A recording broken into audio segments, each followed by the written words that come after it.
Merci Jésus-Christ. Merci pour l'onction de Dieu ce matin. On est bien quand l'onction du Seigneur est là, bien-aimé.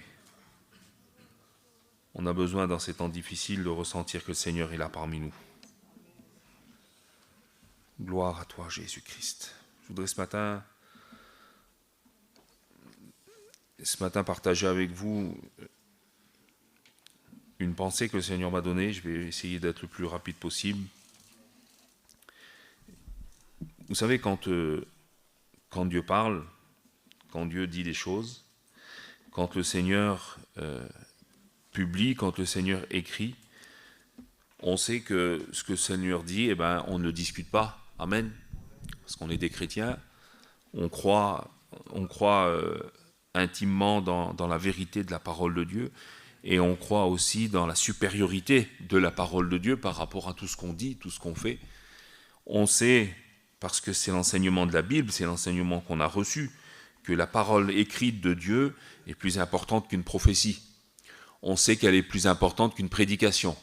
Et on sait aussi que sa parole, elle est plus importante, même si un ange descendait du ciel venir nous dire quelque chose qui ne serait pas conforme à la parole de Dieu, on sait qu'on pourrait prendre l'autorité. Ça, c'est la parole de Dieu qui nous le dit. Et ce matin, il faut de nouveau se placer devant le Seigneur et de nouveau se placer devant la parole, parce que ce matin, c'est la parole qui bénira nos cœurs. Amen. Si ce n'est pas la parole qui bénit nos cœurs, ça ne sera pas une bénédiction. Si c'est un ressenti ce matin, parce qu'on est bien dans la présence de Dieu, ça n'est pas une bénédiction. Ça, c'est parce qu'on est sensible à l'Esprit de Dieu. Ça, c'est parce qu'on est en communion avec le Seigneur. La bénédiction, vous savez, ce n'est pas le thème du message, mais je vous le dis, la bénédiction, selon la Bible, c'est de recevoir quelque chose qu'on nous donne et de le garder comme un héritage. C'est ça la bénédiction. Vous trouverez dans la parole de Dieu, surtout dans l'Ancien Testament, des moments où des hommes de Dieu ont donné la bénédiction à leurs enfants. Et la bénédiction donnée à leurs enfants, c'était l'héritage qui leur revenait. Ça, c'est la bénédiction. Et on voit dans ce que la parole de Dieu nous dit que la bénédiction de Dieu pour nous, l'Église, ce matin, c'est quand le Seigneur nous donne un mot de sa parole comme un héritage. Quelque chose qui va nous accompagner et nous aider à marcher avec lui. Amen. Alors c'est comme ça ce matin qu'il faut voir la parole de Dieu. Je voudrais, si vous voulez, ce matin, toujours dans cette idée de l'impossibilité de discuter avec la parole de Dieu, vous parler ce matin du décret de Dieu. Ça fait quelque temps que je réfléchis, ça fait quelque temps que le Seigneur travaille mon cœur avec ça, et puis, parce que en fait, si vous voulez, quand on lit la parole de Dieu, ce que Dieu dit, ce que Dieu écrit, ce que Dieu publie, il semblerait qu'on puisse rien faire d'autre que de l'accepter, tel que c'est écrit. Et pourtant, quand on lit la parole de Dieu, on voit aussi à des moments où Dieu est revenu sur certaines de ses décisions. Et tout ça, c'est le décret de Dieu. Mais il faut qu'on puisse le comprendre, et j'aimerais ce matin vous l'expliquer rapidement ce que moi j'ai compris. Je ne prétends pas avoir la réponse à toutes les questions, mais je vais vous dire ce que le Seigneur m'a révélé, ce que le Seigneur m'a permis de comprendre, parce que ça nous aide, c'est des questions qu'on se pose quotidiennement. C'est des questions qu'on se pose quand on voit un proche, quand on voit un enfant, quand on voit un parent qui traverse une épreuve difficile. On s'est dit, Seigneur, pourquoi est-ce que tu permets ça? Pourquoi est-ce que Dieu permet des situations comme ça dans la vie de personnes innocentes, des personnes qui ne se livrent pas au mal et pourtant qui traversent des moments durs? Pourquoi est-ce que le Seigneur le permet? Alors, je ne dis pas que je vais vous apporter toutes les réponses ce matin, mais je vais vous dire simplement ce que la Bible, elle dit. Et puis, il y a le Saint-Esprit qui est là ce matin. Et il faudrait que nos cœurs soient ouverts ce matin, à recevoir de la part de l'Esprit de Dieu la réponse à nos questions, parce que c'est de là qu'on les trouvera, quand on ouvrira la parole de Dieu et qu'on se laissera guider par le Saint-Esprit. Amen. Alors je voudrais qu'on fasse une première lecture dans la parole de Dieu qui se trouve dans le livre du prophète Daniel, au chapitre 4. Le chapitre 4, c'est le passage où le roi Nebuchadnezzar fait un songe au sujet d'un arbre, et il va demander donc à Daniel de lui donner la révélation de ce songe, de qu'est-ce que ça veut dire. Et au verset 17, il est dit ceci: « Cette sentence est un décret de ceux qui veillent, cette résolution est un ordre des saints, afin que les vivants sachent que le Très-Haut domine sur le règne des hommes, qu'il le donne à qui il lui plaît, et qu'il y élève le plus vil des hommes. » Et au verset 24, Daniel va parler, puis va lui dire au roi, voici l'explication au roi, voici le décret du Très-Haut qui s'accomplira sur mon Seigneur le roi. Dieu avait parlé, Dieu avait dit, Dieu avait décidé, et puisque Dieu avait parlé, puisque Dieu avait décidé, alors ce qui devait se passer sur le roi Nebuchadnezzar, alors je ne veux pas rentrer dans l'explication, mais vous dire simplement que Dieu avait décidé de lui enlever la royauté, de briser son règne, de faire de lui un homme qui était à la ressemblance d'une bête livrée à la nature, comme ça, faire de lui quelqu'un de plus rien du tout. Et c'était un décret, c'est-à-dire qu'on pouvait rien dire à ce sujet-là. Et même le roi, malgré le songe qu'il a eu, malgré l'explication de Daniel, malgré le fait qu'il s'est tourné vers l'homme de Dieu, malgré toutes ces choses, il n'a rien pu faire contre ce décret-là, et ce décret-là est tombé, il a été mis en application, et il s'est accompli. Le dictionnaire, simplement le dictionnaire, quand vous prenez le mot décret, et que vous essayez de voir qu'est-ce que ça veut dire, la définition du mot décret, c'est une décision écrite qui vient d'un pouvoir en place. C'est-à-dire que chez nous, en France, eh bien, c'est le président de la République avec le gouvernement. Si le gouvernement en place publie un décret, alors ce sera une loi écrite qui devra être mise en application. Mais il y a une deuxième définition, c'est celle qui nous concerne à nous ce matin, c'est la définition spirituelle de ce que c'est qu'un décret. Un décret, c'est une décision ou une volonté d'une puissance supérieure. Donc un décret pour un chrétien, c'est une décision qui vient de Dieu. C'est la décision que Dieu va prendre, qu'elle soit écrite ou qu'elle ne soit pas écrite. On sait que Dieu nous a laissé seulement sa parole, donc on sait que ce que Dieu a écrit, c'est écrit, et ça doit s'accomplir. Normalement, ça doit s'accomplir. C'est la parole de Dieu qui le dit. Et lorsque Dieu parle, eh bien, c'est une décision qu'on dit irrévocable. C'est-à-dire qu'on ne peut pas revenir en arrière. On ne peut pas la révoquer, cette décision. La décision de Dieu, elle est indiscutable. C'est-à-dire qu'on ne peut même pas débattre à ce sujet-là. Vous savez, quand dans l'Antiquité, dans l'Église primitive, et ça se fait encore aujourd'hui dans certaines églises, on est assis pour écouter, on est assis pour chanter des cantiques, mais quand il s'agit de lire la parole de Dieu, on se lève. Et à cette époque, on se levait. On se levait pour écouter la lecture de la parole de Dieu parce que la position assise, c'était la position dans laquelle on pouvait discuter, on pouvait débattre. Mais quand on était debout, c'est qu'on ne pouvait pas discuter. Et rien n'était discutable. Et c'est pour ça que dans beaucoup d'églises, on se lève à la parole de Dieu parce qu'on ne discute pas la parole de Dieu. Nous, aujourd'hui, on ne le fait pas et on sait que Dieu ne va pas nous en vouloir. Mais réellement, quand on se lève dans une église à la lecture de la parole de Dieu, c'est pour dire et pour s'afficher, pour dire « moi je me lève, donc je ne discuterai pas la parole de Dieu ». Puisque la parole de Dieu est indiscutable et elle est non négociable. On ne négocie pas quand Dieu publie un décret. Ce n'est pas de la négociation. On ne peut pas négocier avec le Seigneur, bien-aimé. Le premier décret que Dieu va mettre en place, c'est la création. Genèse, chapitre 1er, verset 1er. Il est dit au commencement, Dieu créa le ciel et la terre. C'est-à-dire que dans cette expression, Dieu avait décrété qu'un ciel allait être créé. Alors quand il est question du ciel, c'est d'abord du ciel spirituel, la présence de Dieu ou avec les anges, avec le monde céleste, première des créations de Dieu. Donc Dieu avait décrété qu'il y aurait un ciel qui serait créé et il l'a fait. Il a décrété qu'il y aurait un univers qui devait être créé et il l'a fait. Il a décrété que la terre serait créée avec tout ce qu'elle renferme et ça s'est passé comme Dieu l'avait dit. Vous lisez le récit de la création, à chaque fois il est dit « et Dieu dit, Dieu fit ». Eh bien tout ça, c'est le décret de Dieu. À chaque fois qu'il est question dans la parole de Dieu, où Dieu va dire, où Dieu va faire, où Dieu va publier, c'est toujours le décret de Dieu. Dans le livre des psaumes, dans le psaume 33, il y a quelques textes comme ça dans la parole de Dieu qui nous permettent de comprendre. Le psaume 33 au verset 6 nous dit « Les cieux ont été faits par la parole de l'Éternel et toute leur armée par le souffle de sa bouche. » C'est-à-dire que là, Dieu avait parlé, donc par sa parole, par ce qu'il avait dit, par ce qu'il avait décidé, alors la terre, le ciel a été créé. Dans le psaume 102 et au verset 26, il dit « Tu as anciennement fondé la terre, et les cieux sont l'ouvrage de tes mains. » Dieu avait encore une fois décidé, Dieu avait publié, et les choses se sont faites. Donc, si on comprend bien ce matin, on est obligé d'admettre que tout ça, tout ce que Dieu fait, c'est quelque chose d'indiscutable. On ne peut pas discuter de ça, bien-aimés. On ne pourrait pas débattre ce matin de ça. Autant il y a des sujets sur lesquels on pourrait échanger, mais le sujet du décret de Dieu, on ne peut pas en discuter.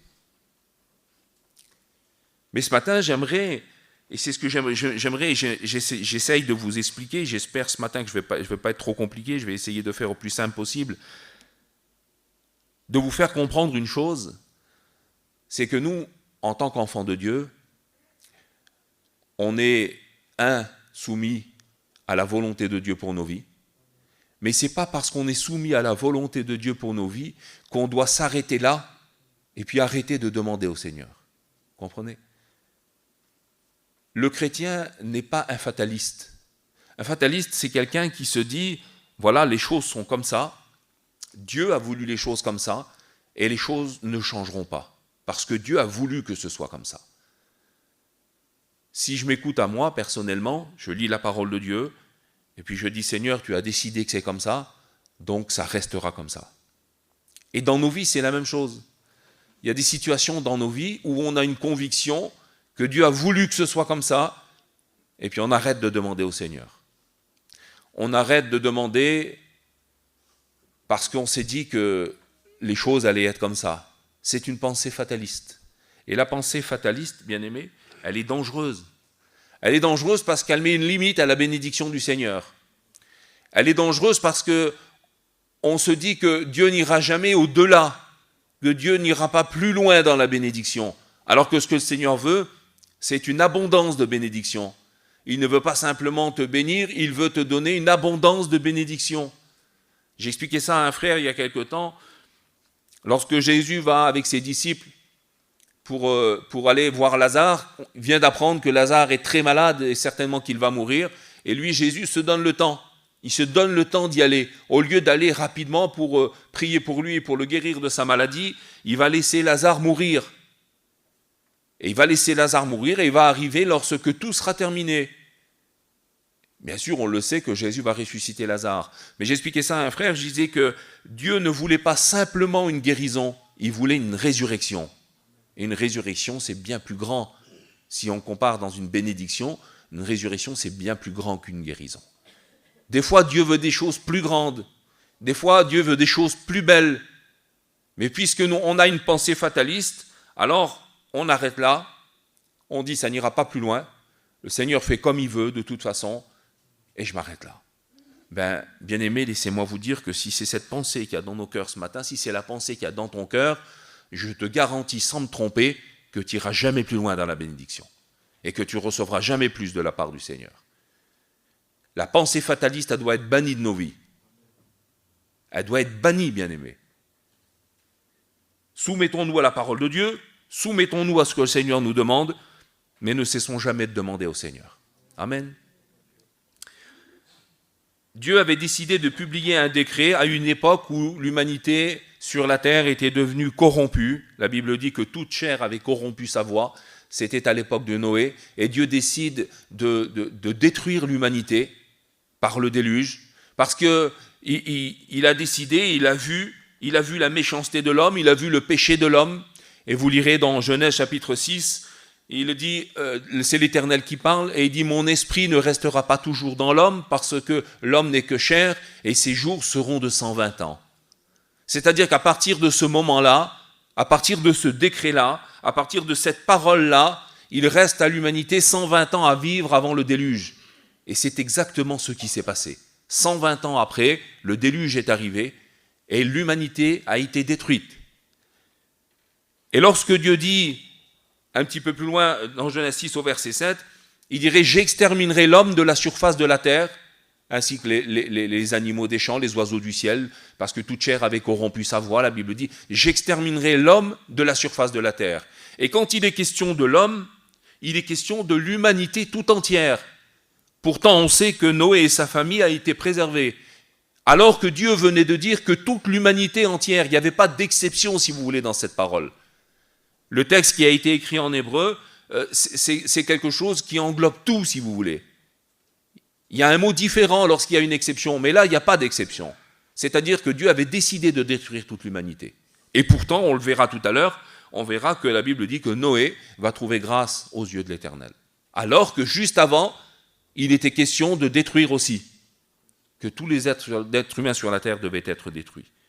C'est la même chose qui s'est passée pour Sodome et Gomorrhe. Dieu avait décrété, il avait vu que le péché de Sodome était un péché immense devant lui, c'était quelque chose d'abominable, c'était une abomination, et donc il avait décidé d'envoyer des anges pour détruire Sodome et Gomorrhe. Et tout habitant de Sodome et Gomorrhe devait être exterminé. Et puis on sait très bien, on le verra aussi tout à l'heure, on sait que Lot va être épargné. Lot, lui, va pouvoir échapper à cette destruction alors que Dieu avait décidé de le détruire aussi dedans. Alors qu'est-ce qui fait que Dieu change comme ça sa décision? Comment ça se fait que Dieu revient si facilement sur sa décision? Alors qu'on le sait que la parole de Dieu est indiscutable, on le sait que le décret de Dieu est non négociable. On le sait. Jésus dira dans Matthieu 24, verset 35, il dit « Le ciel et la terre passeront, mais mes paroles ne passeront pas. » Le ciel et la terre seront détruits, mais ce que Dieu a dit, ça passera jamais. Ça restera tout le temps, permanent. Qu'est-ce que vous voulez faire contre ça, bien-aimés? Si on réalise et si on voit Dieu sous cet aspect-là, on comprend ce que la Bible nous dit quand il est dit que c'est une chose terrible que de tomber entre les mains du Dieu vivant. C'est une chose terrible que de tomber entre les mains du Dieu vivant. C'est quelque chose de terrible que d'être confronté à la parole de Dieu, au décret de Dieu. Même Moïse, le grand Moïse qui a passé 40 jours et 40 nuits dans la présence de Dieu sur la montagne, celui qui avait le visage qui rayonnait de la présence de Dieu à un point tel qu'il était obligé de couvrir son visage, même lui, il a eu peur lorsqu'il a vu Dieu. Il a eu peur parce qu'il savait que Dieu avait dit qu'on ne pouvait pas voir Dieu et vivre. Et lui, il était convaincu qu'il allait mourir. Même lui, le grand Moïse, qui aurait pu se dire « Moi, je suis un intime avec Dieu. J'ai passé du temps avec lui. J'ai consacré ma vie pour lui. Dieu m'a parlé comme comme un homme parlait à un autre homme. Dieu m'a confié des choses. Dieu m'a donné des révélations. » Il aurait pu se dire « Moi, Dieu, il ne va jamais me toucher, il ne va jamais rien me faire. » Et pourtant, il savait parce que Dieu avait parlé. Parce que Dieu avait dit qu'on ne peut voir Dieu et vivre. Et Moïse, malgré sa sainteté, il savait, Dieu l'a épargné. Dieu a permis. Amen. Mais là où je veux en venir ce matin, c'est que Dieu, avec le Seigneur, ce n'est pas qu'une affaire de décret indiscutable et non négociable. Dieu, ça n'est pas que ça. Dieu n'est pas que cet aspect-là. Parce que si c'était que cet aspect-là, mais ce matin, bien aimé, on serait malheureux. Ce matin, moi, j'aimerais pas écouter la parole de Dieu, j'aimerais pas venir dans une réunion, j'aimerais pas écouter une prédication pour écouter que des choses comme ça. Bien que ce soit la parole de Dieu, bien que ce soit écrit. Comment voulez-vous avancer dans une vie sur la terre, dans une vie chrétienne? Comment voulez-vous avancer dans une vie de sanctification si pour vous, vous êtes devant un Dieu avec lequel on ne peut pas discuter? Si vous êtes face à un Dieu à qui on ne peut pas parler, si vous êtes face à un Dieu qui nous impose uniquement sa parole, et puis ça s'arrête là. Alors on aurait juste à lire la Bible, et puis dire voilà, vous l'avez vu, c'est écrit, donc maintenant faites ça, allez-vous-en, mettez ça en pratique, et puis on se voit la prochaine fois. Mais si on fonctionnerait comme ça, bien-aimés, quel plaisir on aurait de marcher avec le Seigneur tous les jours. Quelle joie on pourrait éprouver de le servir, de lui être fidèle. Quel amour on pourrait lui porter. Regardez, vous prenez un foyer, un homme et une femme qui se sont unis sous les regards de Dieu parce que c'est voulu de Dieu, c'est une union qui a été voulue du Seigneur. Il y a un amour qui existe, réciproque entre le mari et la femme. Mais imaginez que du jour au lendemain, le mari dise « Eh bien écoute, à partir de maintenant, tu ne vas plus compter sur mon amour, mais tu compteras uniquement sur ce que je vais t'imposer. » Ou vice-versa, la femme qui le dirait au mari. Aujourd'hui, à partir d'aujourd'hui, ça fonctionnera comme ça. C'est-à-dire que quand je dirai quelque chose, tu te mettras à le faire, tu t'appliqueras, et puis il faudra que ça fonctionne à la lettre. Vous croyez que l'amour va durer longtemps? L'amour ne durera pas bien longtemps, je vous le dis en vérité. Et le problème, c'est que ça, on l'a vu dans certains foyers. Et c'est des foyers qui ont été brisés. Pourquoi? Parce qu'il faut trouver dans une relation un intérêt de continuer. Il faut trouver une intimité qui nous convienne et qui nous permette de continuer d'aimer. Alors c'est pour ça que Dieu nous montre deux facettes de sa personnalité.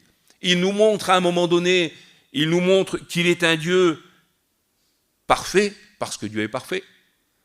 Il nous montre qu'il est un Dieu qui décrète, qui dit les choses. Il nous montre et il nous le fait comprendre que lorsqu'il a dit quelque chose, on ne pourra pas discuter ce qu'il a dit, on ne pourra pas discuter son décret. Il nous dit qu'il est immuable. Soyons d'accord, bien-aimés, et là je voudrais insister là-dessus parce qu'il ne faudrait pas croire que Dieu change.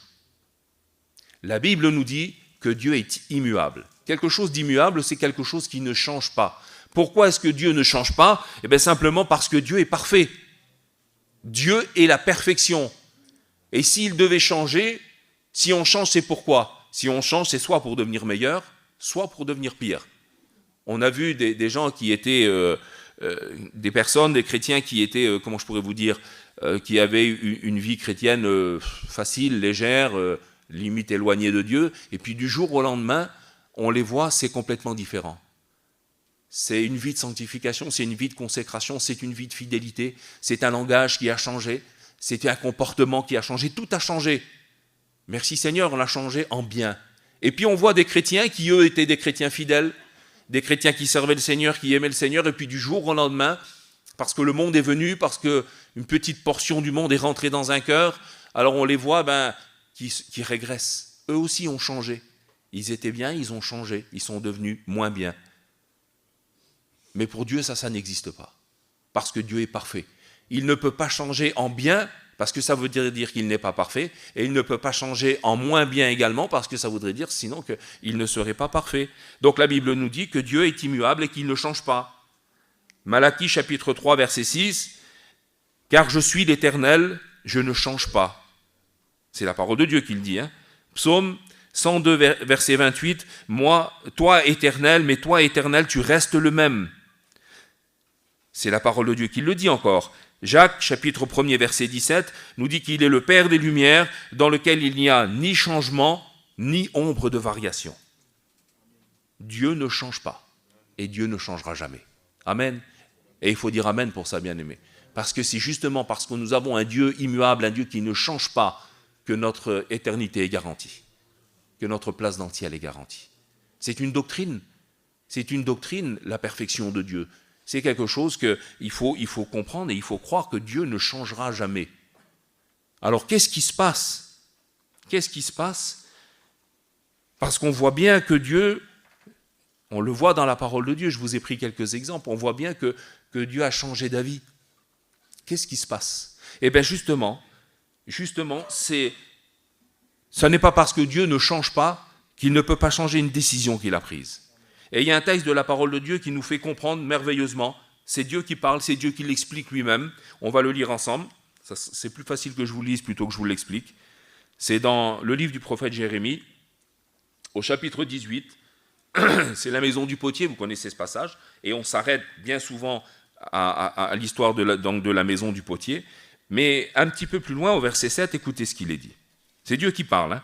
Il dit « Soudain, je parle sur une nation, sur un royaume, d'arracher, d'abattre et de détruire. Mais si cette nation sur laquelle j'ai parlé revient de sa méchanceté, je me repens du mal que j'avais pensé de lui faire. Et soudain, je parle sur une nation ou sur un royaume de bâtir et de planter, donc l'inverse, de bâtir et de planter. Mais si cette nation fait ce qui est mal à mes yeux et n'écoute pas ma voix, je me repens du bien que j'avais eu l'intention de lui faire. » Amen. Voilà ce qui nous fait comprendre, voilà ce qui nous permet de comprendre pourquoi Dieu qui ne change pas, Dieu qui a une décision indiscutable, peut revenir sur une décision qu'il a prise.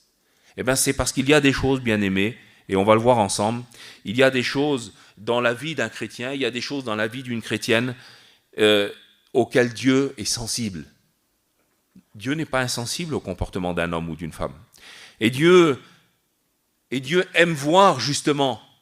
Dieu veut voir, comme il le dit, je parle sur une nation, je parle sur un peuple, mais je parle également sur un chrétien, sur une chrétienne. Et je décrète que ce que j'ai décidé, ça va arriver, ça va s'accomplir.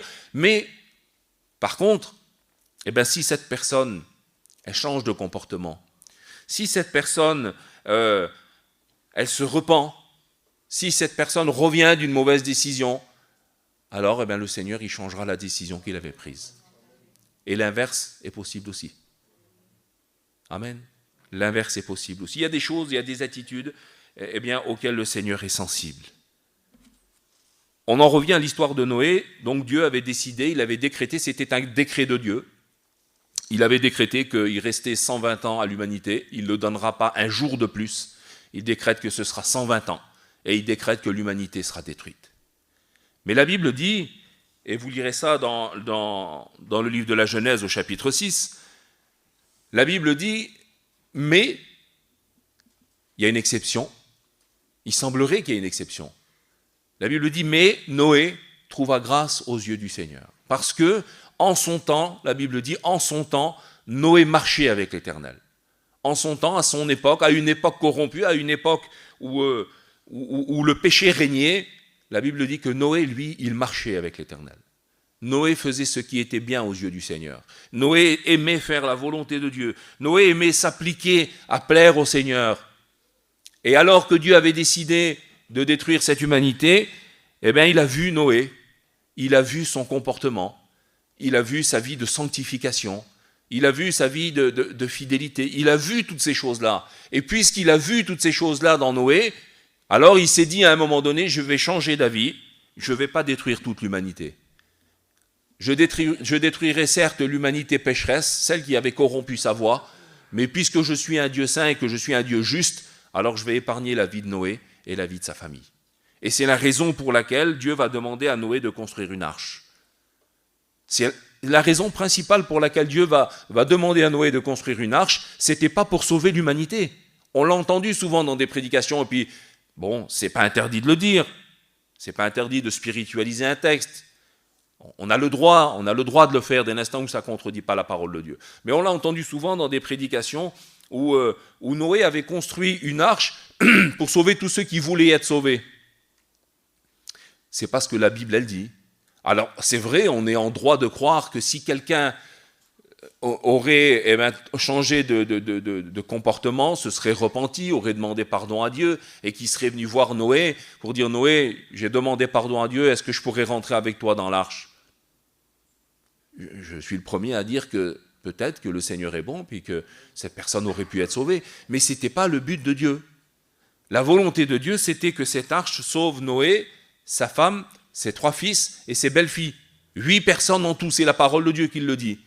Parce que ces 8 personnes avaient trouvé grâce, parce que ces 8 personnes étaient fidèles au Seigneur. Ça, c'est le décret de Dieu. Dieu avait vu dans ce comportement, dans cette vie-là, dans cette vie de sanctification, il avait vu la perfection. Il avait vu le reflet de ce qu'on voit aujourd'hui dans la vie d'un chrétien. On voit comme le Père voit un chrétien, c'est-à-dire que Dieu voit un enfant de Dieu au travers son Fils Jésus-Christ. Et quand il regarde un chrétien sanctifié, c'est son Fils qu'il voit. C'est la Bible qui nous le dit. Vous saviez ça, que si vous avez une vie de sanctification, Dieu vous voit au travers d'un filtre, c'est Jésus-Christ ce filtre-là. Et quand il regarde au travers de ce filtre, c'est son Fils qu'il voit. Imaginez-vous l'importance d'une vie de sanctification, bien-aimés. Eh bien, Dieu l'avait vu dans la vie de Noé, et il a décidé, il a changé d'avis, il a changé son décret pour sauver Noé et sa famille. Amen. On a parlé également de Lot. C'est encore quelque chose de différent. Lot qui vivait dans Sodome, la Bible dit, c'est l'auteur aux Hébreux, je crois qu'il le dit, que Lot, ce juste, il tourmentait continuellement son âme dans Sodome. C'est-à-dire qu'il vivait là, lui qui était un enfant de Dieu, il tourmentait son âme tous les jours, à cause du péché qu'il y avait autour de lui. Et malgré tout, il reste et il continue à vivre dans cette ville. Il avait fait sa vie dans cette ville. Il avait fait son commerce dans cette ville. Il avait de l'importance dans cette ville. Et il continuait à y vivre. Mais il n'acceptait pas le péché qui y régnait. Il n'avait jamais accepté ce qui s'y faisait. Et puis, à un moment donné, Dieu va venir rencontrer Abraham. il va venir, bon, je ne vais pas vous raconter ce qui va se passer, vous le savez, c'est le moment où Dieu va donner des bénédictions à Abraham, il va lui promettre une descendance, il va passer un moment avec lui. Il y a ces trois hommes qui viennent, on le sait que c'est la représentation de la Trinité, le Père, le Fils, le Saint-Esprit, c'est ce qu'on appelle une théophanie, c'est une apparition de Dieu. Et donc Dieu va lui faire tout un lot de promesses de bénédiction. Et puis avant de partir, il va lui dire, cacherai-je à Abraham ce que je vais faire? Et ce que je vais faire, c'est que j'ai décidé de détruire Sodome et Gomorrhe. Parce que le péché est monté, le bruit de son péché est monté jusqu'aux oreilles de Dieu, et donc Dieu envoie des anges pour détruire Sodome et Gomorrhe. Et lorsqu'Abraham va entendre ce qui va se passer, Abraham va se souvenir et va se rappeler qu'il a son neveu Lot qui vit là-bas à Sodome, et il va intercéder pour lui. Il va intercéder pour lui, puis il va demander à Dieu, il va lui dire, est-ce que si dans cette ville tu trouverais 50 justes, est-ce que tu détruirais la ville à cause de ces 50 justes, et est-ce que tu ne pardonnerais pas cette ville à cause de ces justes-là? Le Seigneur va lui dire, oui, s'il y aurait 50 justes, je pardonnerais à la ville, tout entière, pour ces 50 justes. Et puis Abraham va continuer, et puis il va dire, peut-être qu'il n'y en aura pas 50, mais il y en aura peut-être 40. Est-ce que pour ces 40-là, tu détruirais aussi la ville? Alors Dieu va dire non, s'il y a 40 justes, eh bien je ne détruirai pas la ville. Et puis Noé va continuer, encore une fois, et puis il va demander à Dieu s'il y avait 30 justes, et puis ainsi de suite, jusqu'à ce qu'il arrive à la situation de Lot, de sa famille, donc peut-être une dizaine de personnes. Et puis Dieu va le quitter sur cette parole-là. Mais dans la vie, dans la situation d'Abraham, ce qui s'est passé là, c'est que Dieu a vu l'intercession d'Abraham. Il a vu comment Abraham a intercédé. Il a vu comment il avait à cœur, dans son cœur, il a vu que son neveu, qui était quand même un homme juste, qui était un homme qui aimait le Seigneur, qui était un homme qui marchait avec Dieu, il a vu qu'il allait être détruit parce que c'était le décret de Dieu. Alors il a intercédé pour lui. Dieu est sensible, bien-aimé. Dieu est sensible quand ses enfants intercèdent les uns pour les autres. Laissez-moi vous dire que Dieu aime voir un chrétien qui intercède. Il y a des situations dans la vie de certaines personnes qu'on croirait être des situations définitives. On dit souvent, ben voilà, Seigneur, c'est comme ça, il faudra accepter la volonté de Dieu. C'est comme ça, le Seigneur a dit. J'ai un cousin, moi, qui est resté marié pendant 17 ans. Et pendant 17 ans, il n'avait pas eu d'enfant. Et puis il a prié le Seigneur pendant des années. Et puis un jour, il y a eu une prophétie dans son église. Et cette prophétie, elle disait que c'était Dieu qui avait voulu ça. C'était Dieu qui l'avait voulu. C'était, je ne me rappellerai plus exactement les mots de la prophétie, mais enfin la prophétie disait que c'était Dieu qui avait voulu et qu'il n'aurait jamais d'enfant. Alors, on aurait pu se dire, eh ben, il n'y a plus rien à faire, c'est comme ça, Dieu a voulu comme ça, et puis ça sera comme ça. Puis il vivra sa vie comme ça, puis il servira le Seigneur, et ça sera toujours un chrétien, puis merci Seigneur, mais ça sera comme ça, il aura jamais d'enfant. Et pourtant, 17 ans après, ils ont eu un enfant. Pourquoi? Parce qu'ils ne se sont pas arrêtés simplement à ce que la prophétie avait dit, ils ne se sont pas arrêtés à ça, ils ont cru que Dieu était capable de revenir sur cette décision. Ils l'ont cru et ils ont prié le Seigneur pendant 17 ans. Et au bout de 17 ans, le Seigneur a changé. Et ce qui a aussi fait pencher dans la balance, c'est pour ça que je vous raconte ce témoignage-là, c'est que toute la famille a intercédé pour ce foyer. Tous les chrétiens ont intercédé. À chaque fois qu'il y avait un jeûne et prière, ce foyer était présenté, la situation était présentée, les chrétiens, les uns après les autres, intercédaient. Et Dieu a aimé voir l'intercession. Dieu sait plus à voir comment les chrétiens intercédaient les uns pour les autres. Et c'est ce qui s'est passé. Dieu a aimé voir cette intercession d'Abraham. Il a aimé ce qui s'est passé. Et puis Dieu a changé son décret. Ce ne sera plus toute la ville de Sodome qui va être détruite. Il y aura un petit reste. Lot, et son foyer seront épargnés. Et ils pourront se sauver. Dieu permettra qu'ils trouvent refuge dans une petite ville et ils échapperont au désastre de Sodome et Gomorrhe. Amen. À cause de l'intercession d'un homme qui a fait changer le décret de Dieu. Alors bien-aimés, intercédez. Ne cessez jamais. Ne vous dites pas que des situations sont fermes et définitives et puis qu'elles ne changeront jamais. Continuez d'intercéder. Même si, au fond de vous, même si dans votre cœur, il y a une pensée qui vous fait dire « je prie, mais ça ne sert à rien », continuez de le faire quand même. Il y a bien des choses qu'on fait qui ne servent à rien. Il y en a bien des choses inutiles qu'on fait qui ne servent à rien et qu'on continue de faire quand même. Alors si vous pensez qu'intercéder pour quelqu'un, ça ne servira à rien, ben continuez de le faire quand même. Mais continuez de le faire avec vérité, avec sincérité. Et moi je le crois intimement que Dieu est capable de changer sa décision. Parce qu'on le voit dans la parole de Dieu. Il y a une autre histoire.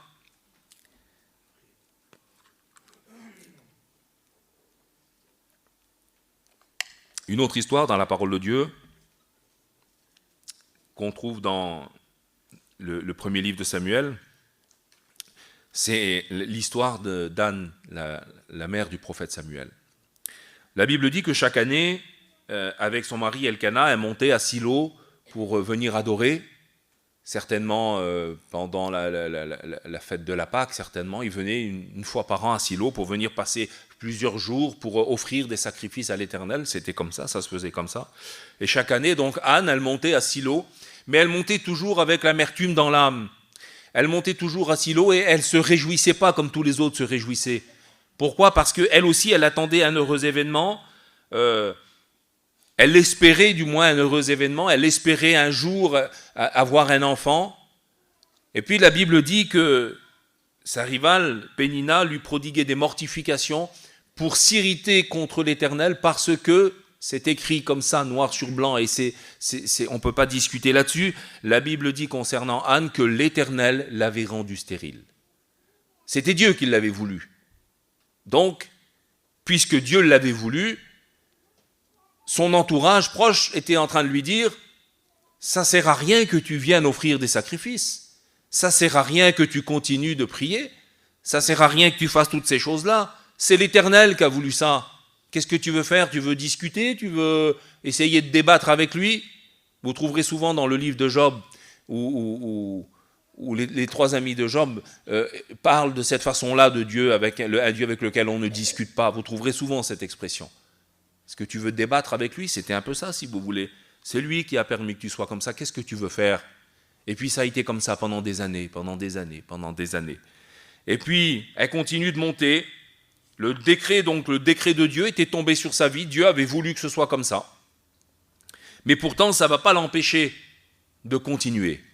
Mais un jour, il va y avoir un événement particulier. On s'était assis pour manger et pour boire, donc c'est l'image du divertissement, c'est l'image de la réjouissance. Tout le monde s'était assis pour manger et pour boire, mais Anne, elle n'avait pas mangé, elle. Elle avait toujours l'amertume dans l'âme. Mais un jour où elle va se présenter devant l'Éternel dans le temple, elle va là pour se présenter comme à chaque fois elle le faisait, mais là, cette journée-là, ça va être une journée particulière. Ça va être un moment particulier. Parce que là, elle va certainement, je l'image, ce que je vous dis là, mais il faut bien essayer d'imager pour comprendre les choses. Elle va peut-être se dire dans son cœur, je sais ce que je vais faire. Jusqu'à maintenant, je viens, j'offre des sacrifices, je prie, je demande à Dieu, et puis je repars avec l'amertume dans l'âme parce que autour de moi, mon entourage, ils font que de me désespérer. Ils me disent que ça ne fonctionnera jamais. Ils me disent que ce n'est pas la peine que j'insiste. Ils me disent que je perds mon temps, que je me fatigue peut-être. Voilà ce qu'ils disent mon entourage. Donc, à un moment donné, on finit par se décourager, bien aimé. C'est ce qu'on avait dit à Bartimée. Arrête de crier, n'importune pas le maître. Arrête, c'est pas la peine. C'est pas la peine que tu continues. Et pour elle, c'était la même chose. Mais dans son cœur, il y a quelque chose de différent. Ce jour-là, il y a quelque chose de différent. Et la Bible dit qu'elle va se placer devant Dieu, toujours l'amertume dans l'âme, c'est-à-dire toujours avec sa souffrance, toujours avec sa douleur, toujours avec ses larmes. Et puis la Bible dit qu'elle va se lever, elle va verser d'abondantes larmes et elle va faire un vœu. C'est quelque chose qu'elle n'avait jamais fait jusqu'à maintenant. Et c'est là toute l'importance. Et c'est là qu'il faut comprendre, c'est que c'est ça qui a fait changer la décision de Dieu, bien-aimé. C'est ça qui a fait changer la décision de Dieu.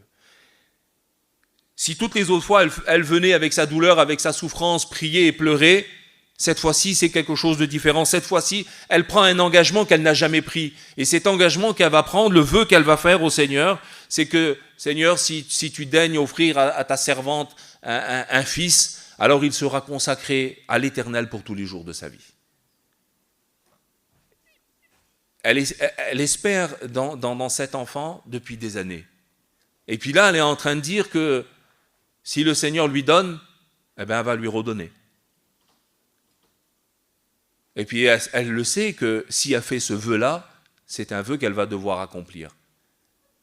Mais elle le sait aussi certainement, parce que c'est peut-être ce qui a fait changer sa prière, c'est peut-être ce qui a fait changer sa façon de faire.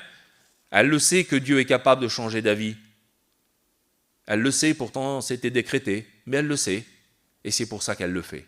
J'aimerais vous dire, bien-aimés, qu'il y a des situations, il y a des frères, il y a des sœurs qui souffrent depuis des années dans un problème, qui chaque fois ont toujours la même prière, qui chaque fois ont toujours cette prière de désespérer. Je ne dis pas que c'est mal de prier comme quelqu'un de désespéré, parce que quand on est désespéré, le seul recours qui nous reste, c'est bien le Seigneur. Mais toujours le même problème, toujours la même situation. Ça fait combien de temps que tu souffres d'une situation? Ça fait combien d'années? Ça fait combien de temps que tu vis dans cette situation? Ça fait combien de temps, combien d'années que tu crois que tu vas mourir dans cette situation, que cette situation ne changera jamais? Ça fait combien de temps que tu laisses cette situation diriger ta vie? Parce que bien souvent, et on le voit, c'est le problème, l'épreuve, la souffrance qui dirige la vie du chrétien. Au lieu que le chrétien dirige sa vie avec le Seigneur et puis dire au Seigneur, Seigneur, cette épreuve, c'est toi qui l'as voulu, aller entre tes mains, aide-moi à l'affronter. Le problème, c'est que certains se laissent diriger par le problème. Et toute leur vie fonctionne autour du problème, fonctionne autour de cette douleur, autour de cette souffrance. Ils ne veulent pas recevoir de l'aide de quiconque, ils ne veulent pas recevoir de consolation, ils ne veulent pas recevoir de soutien. Comment voulez-vous que Dieu agisse? Le Seigneur ne peut pas agir, le Seigneur, dans cette pensée-là, bien-aimé. Il voudrait pourtant, mais on en revient à ce que je vous disais tout à l'heure, c'est toujours la pensée fataliste. C'est toujours cette idée qui revient toujours. On croit que Dieu ne va pas agir, on croit que Dieu ne va pas faire.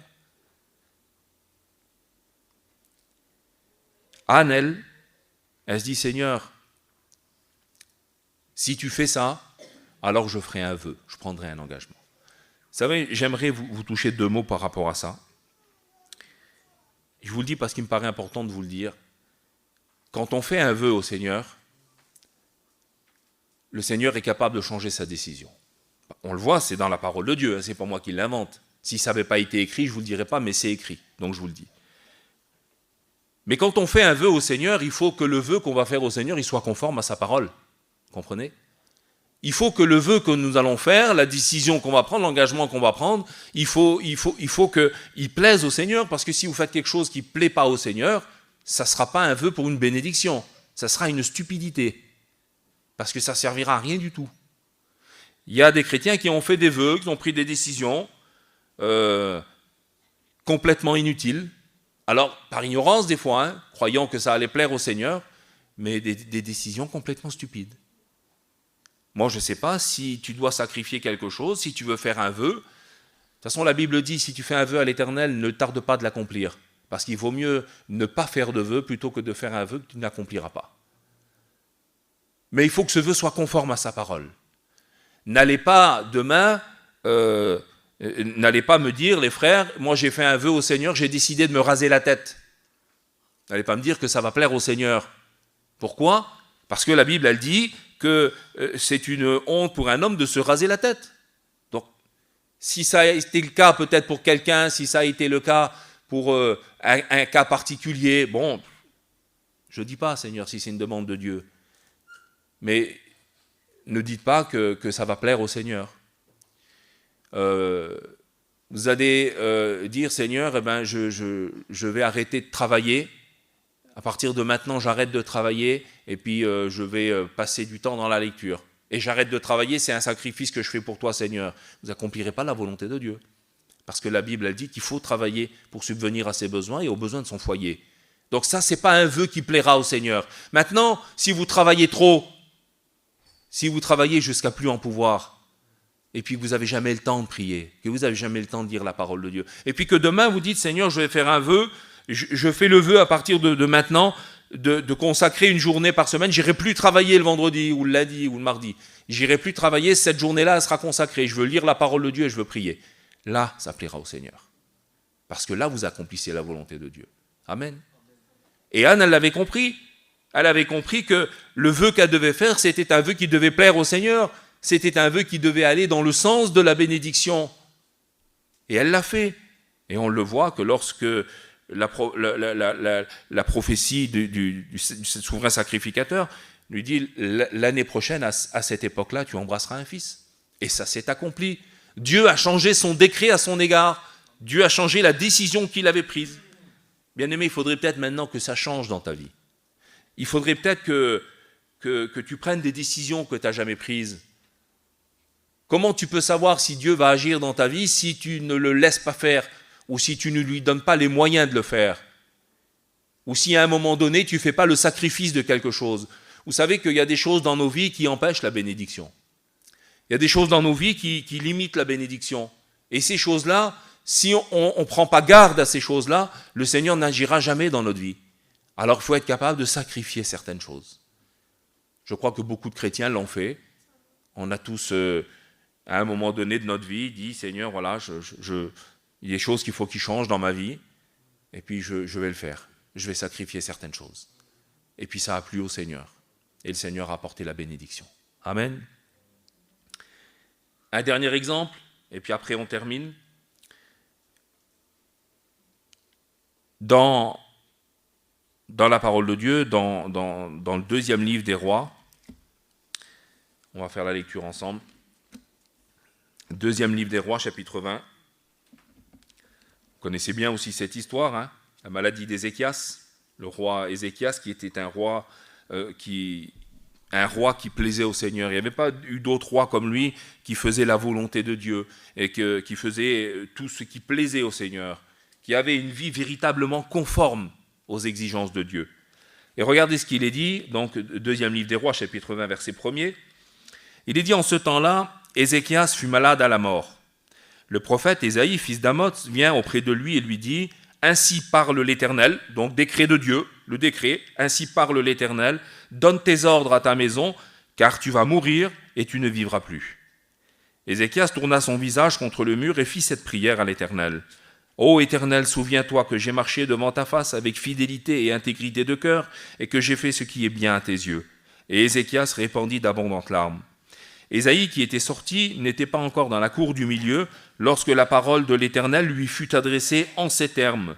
« Retourne », donc encore un décret, « retourne et dis à Ézéchias, chef de mon peuple, ainsi parle l'Éternel, le Dieu de David, ton père, j'ai entendu ta prière, j'ai vu tes larmes, voici, je te guérirai. Le 3e jour, tu monteras à la maison de l'Éternel, j'ajouterai à tes jours 15 années, je te délivrerai, toi et cette ville, de la main du roi d'Assyrie. » Le Seigneur envoie le prophète, il envoie le prophète Ésaïe, il parle au cœur du prophète et puis il dit au prophète, va trouver Ézéchias, l'homme pourtant, le roi par excellence, le roi qui a dirigé le peuple selon la volonté de Dieu, va le voir et va lui dire qu'il va mourir. Je ne le guérirai pas. Il était malade. Et puis Dieu est en train de dire, je ne vais pas le guérir, il va mourir. Voilà. Ben alors va lui dire, va le trouver, va lui dire qu'il faut qu'il donne ses ordres à sa maison, va lui dire qu'il faut qu'il mette ses affaires en règle, qu'il parle à ses enfants, qu'il leur donne l'héritage acquis de droit, qu'il parle à sa femme pour lui dire, voilà, ça va être comme ça, comme ça et comme ça, parce qu'il va mourir. J'ai décidé qu'il allait mourir. Dieu avait décidé. Alors, le prophète, il va exécuter, hein, bien sûr. Et puis, si Dieu dit tu vas mourir, alors ben, tu vas mourir. Hein. Si Dieu le dit, si Dieu dit demain tu vas mourir, ben, c'est que tu vas mourir. Mais là encore, parce qu'avec Dieu, c'est bien plus subtil. Avec Dieu, c'est bien plus beau. Avec Dieu, ça ne se limite pas qu'à ça. Là aussi, Dieu a vu quelque chose. il a vu l'attitude d'Ézéchias. Et là encore, c'est une question de sincérité, c'est une question de disposition de cœur, c'est une question de volonté de continuer à marcher avec Dieu. Un fataliste aurait dit, il aurait dit au prophète, si le Seigneur a dit que j'allais mourir, je l'accepte. Je l'accepte. Mais Ézéchias, lui, il ne voit pas les choses comme ça. Ézéchias, il croit que quand Dieu parle, c'est vrai. Il croit que la parole de l'homme de Dieu, c'est une parole de vérité, il le croit. Mais sa prière, elle est toute simple. Sa prière, c'est pas Seigneur, tu ne vas pas permettre quand même. Sa prière, c'est pas une révolte contre Dieu. Sa prière, c'est pas une incompréhension contre Dieu, non. Il a compris, lui, que Dieu avait dit, puis que ça allait se faire. Mais dans sa prière, c'est comme s'il disait, Seigneur, est-ce que tu pourrais pas changer ta décision et puis me laisser encore quelque temps pour que je continue à diriger ton peuple, encore quelque temps pour que je maintienne ce peuple dans la volonté, dans ta volonté, dans ton enseignement. C'était ça, Ézéchias, c'était ça la vie d'Ézéchias. Tout ce qu'il avait fait, c'était pour ramener le peuple qui s'était égaré, le peuple qui était parti servir d'autres dieux. Et quand Ézéchias lui est arrivé au pouvoir, la première des choses qu'il a fait, c'était de rassembler le peuple sous la même bannière, celle de la volonté de Dieu.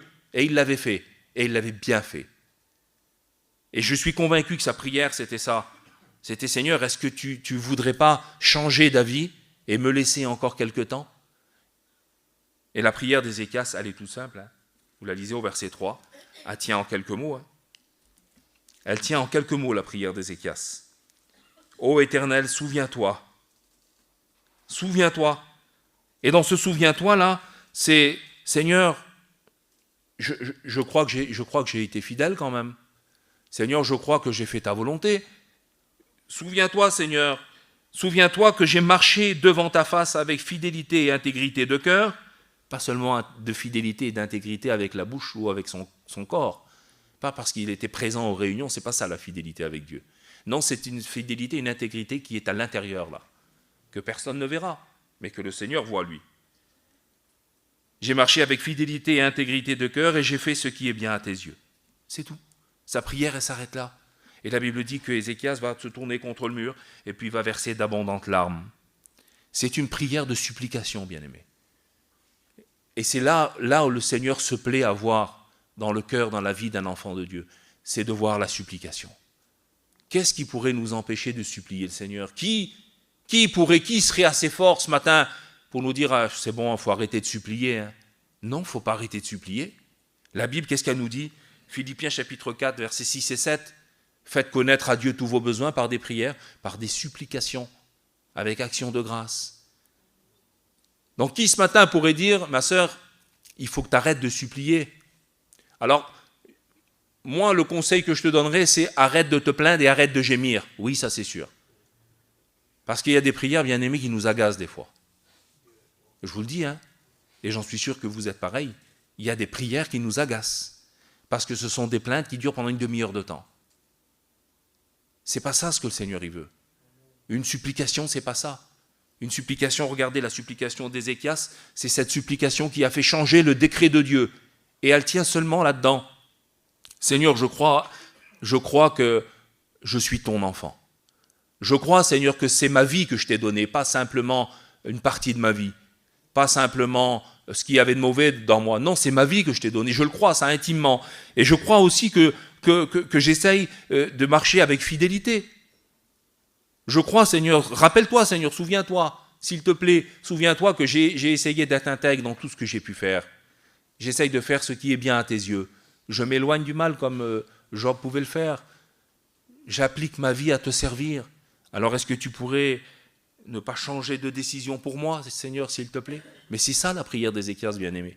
Et c'est cette prière-là qui a fait changer le décret de Dieu, vous imaginez? Dieu, lui, qui est tellement parfait, tellement saint, tellement immuable, il n'a pas eu le temps, l'homme de Dieu n'avait pas le temps de sortir de la maison, que Dieu va lui parler, va lui dire, va, j'ai écouté sa prière, j'ai vu ses larmes, j'ai vu ce qu'il me demande, et je vais exaucer sa prière. Bien-aimés, vous l'aurez compris ce matin, je termine avec ça. Vous l'aurez compris ce matin que le Seigneur ne changera jamais. Ah, on le sait, Le Seigneur ne changera pas, puis ne demandez pas au Seigneur de changer pour vous. Le Seigneur ne changera pas pour nous, bien-aimés. Mais il nous demandera de changer pour lui, par contre. Ça, c'est sûr. Et même s'il ne nous le demande pas, il faut le faire. Il faut être capable de changer pour lui. Il faut être capable de réformer sa vie. Il y a un homme de Dieu qui a dit un jour, si ta vie n'est pas en conformité avec la parole de Dieu, ce n'est pas la parole de Dieu qu'il faut réformer, c'est ta vie. Parce que la parole de Dieu ne changera pas. Il faut que ce soit ta vie qui change. Et on l'a vu au travers de ces exemples. Il faut que le Seigneur voit dans nos cœurs une attitude, une vie de sanctification, comme la vie de Noé, comme Noé pouvait vivre. Une vie de rejet du péché, d'aversion pour le péché, comme Lot pouvait le faire dans Sodome. Il tourmentait son âme parce qu'il avait une aversion pour le péché, il avait le péché en horreur. Une vie de sanctification, une vie de séparation, où on s'éloigne du péché. Une vie d'engagement, une vie où on prend des décisions pour Dieu, comme Anne, où on s'engage à faire quelque chose pour le Seigneur. Et puis une vie de supplication. Si tu veux que la situation elle change dans ta vie, bien-aimé, il faut que ta vie change. Si tu veux ce matin, si vous avez compris le message de la parole de Dieu, si vous voulez que, peut-être, alors je dis bien peut-être, parce que moi je ne connais pas la volonté de Dieu pour vos vies, je ne connais même pas la volonté de Dieu pour la mienne. Donc je ne peux pas connaître la volonté de Dieu pour vos vies. Mais peut-être que Dieu a décidé quelque chose sur votre vie. La volonté de Dieu pour son Église, on la connaît, c'est que son Église marche dans la sanctification. C'est que son Église soit sauvée. Mais toi, personnellement, dans ton cœur, j'ignore moi ce que le Seigneur a décidé. J'ignore si le Seigneur ne t'a pas frappé d'un décret. Et toi, peut-être que tu ne le sais pas non plus. Mais si tu veux voir la bénédiction dans ta vie, il ne faut pas que tu t'arrêtes à cette pensée-là. Il ne faut pas que tu te dis peut-être que le Seigneur a voulu comme ça, et puis c'est tout, puis ça restera comme ça. Si tu as pris des décisions, tu as pris des décisions. Je te le dis en vérité, tu as pris des décisions, reste ferme dans tes décisions que tu as prises. Il n'y a pas de problème de ce côté-là. Si tu as été convaincu que le Seigneur ne changera pas ta situation, mais que toi, tu as décidé de rester dans cette situation pour le Seigneur, c'est un engagement que tu as pris, reste dans ton engagement. Mais si tu l'ignores, continue de prier le Seigneur. Continue de supplier le Seigneur. Continue de dire, Seigneur, même si tu as pris cette décision, je voudrais que tu changes de décision pour ma vie. Parce qu'il y a une bénédiction qui doit s'accomplir dans ta vie. Il y a un appel peut-être que le Seigneur a fait dans ton cœur, dans ta vie, auquel tu n'as pas répondu. Et il faut que ta vie, elle change. Il faut que ta vie, elle soit réformée. Je ne dis pas que tu vis dans le péché. Hein. Moi, je m'adresse à des chrétiens, des enfants de Dieu spirituels ce matin. Je ne m'adresse pas à des pécheurs, vous comprenez ce matin ce que je vous dis. Hein. Mais parfois, il faut que notre vie évolue, qu'elle change. Il y a des choses à réformer, il y a des choses à revoir, il y a des décisions à prendre, il y a des engagements, il y a des vœux à faire au Seigneur. Et puis comme ça, le Seigneur, il changera peut-être ta vie. Amen. On courbe nos fronts ensemble, s'il vous plaît. On prie le Seigneur. On remercie ce matin. Gloire à Dieu. Anthony, tu pries le Seigneur. Et puis après priez le Seigneur dans la liberté, ceux qui veulent prier.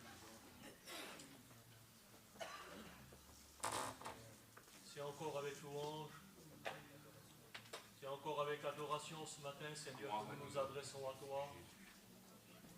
Avec reconnaissance, Seigneur.